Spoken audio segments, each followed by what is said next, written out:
Assalamualaikum warahmatullahi wabarakatuh. Saya Syamratul Wiyanti Azharo NIM 2520039.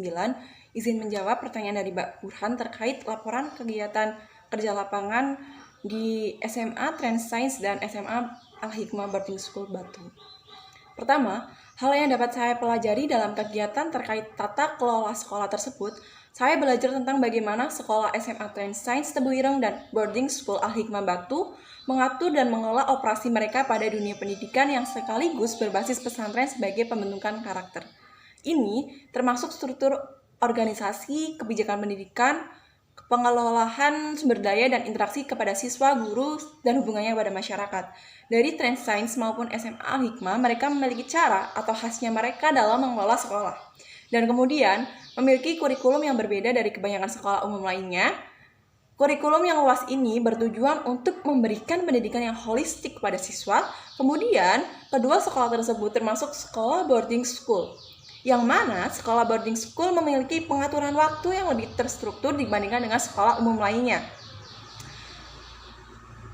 Di dalam sekolah boarding school tersebut, siswa memiliki jadwal harian yang ketat yang meliputi waktu belajar, kegiatan ekstrakurikuler, waktu santai, dan waktu istirahat. Kemudian, pengaturan waktu yang ketat ini bertujuan untuk mengoptimalkan waktu belajar siswa dan mengembangkan disiplin diri pada diri siswa tersebut.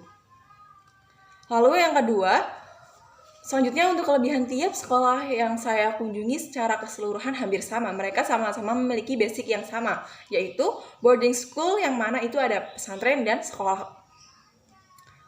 Namun, hal yang kemarin saya rasakan, SMA Al-Hikmah sangat memiliki kelebihan yang sangat bagus. Dari sarana-prasarana, struktur bangunan, sekolah, aktivitas siswa setiap harinya, dan banyaknya kegiatan lainnya yang sangat menunjang keaktifan siswa.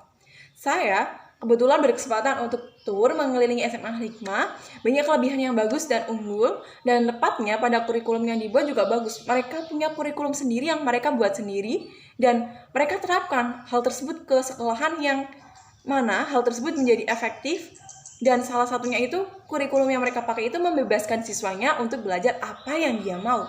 Itu tentunya akan berpengaruh besar terhadap perkembangan anak dalam dunia pendidikan.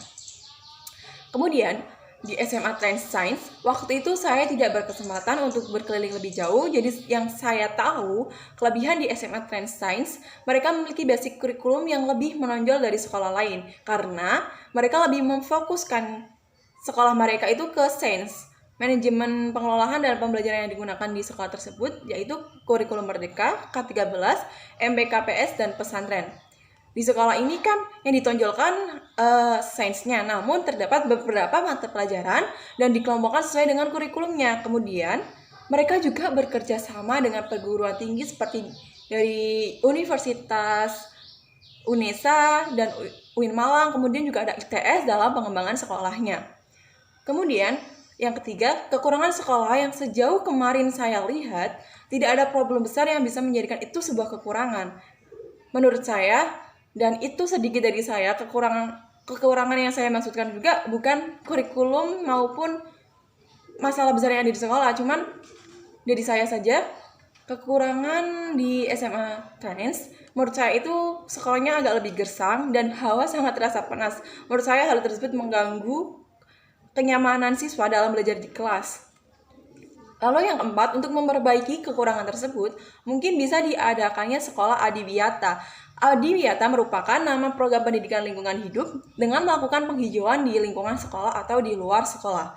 Mengkoordinir penataan taman di depan maupun di belakang kelas dan di sekitar lingkungan sekolah, agar lingkungan terasa kondusif. Lingkungan yang kondusif akan berpengaruh juga dalam proses belajar siswa. Seperti yang kita tahu, jika lingkungan sekitar kita saat belajar terasa nyaman dan kondusif, maka pembelajaran akan terasa lebih enjoy dan tidak merasa lebih jenuh maupun pengen cepat-cepat pulang dari sekolah ini, begitu.